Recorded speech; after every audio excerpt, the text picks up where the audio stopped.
Oui, l'anxiété nous fait mal, nous torture, nous agite, nous perturbe, nous apporte animosité, tristesse et angoisse. L'anxiété tue l'homme, bouche les canaux de la source d'eau vive que le Seigneur veut nous prodiguer.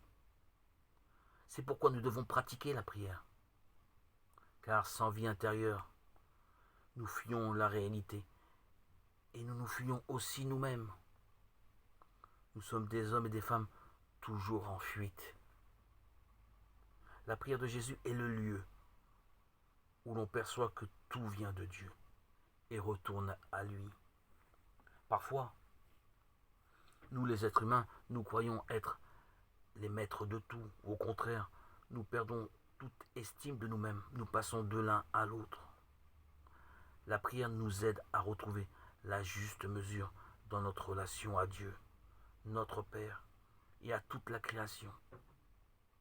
La prière de Jésus est l'abandon entre les mains du Père, comme Jésus au jardin des Oliviers dans cette angoisse. Père, si c'est possible, que ta volonté soit faite.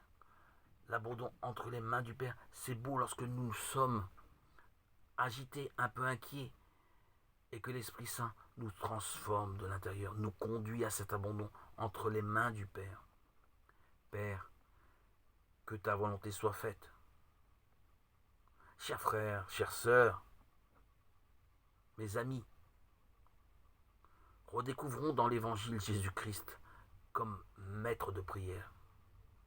Et mettons-nous à l'école, à son école.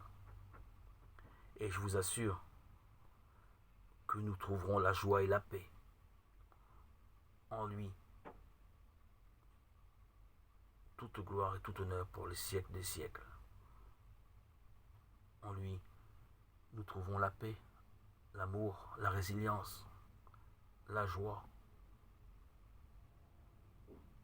et notre source de plénitude, d'épanouissement et d'accomplissement. Il est notre réalisation.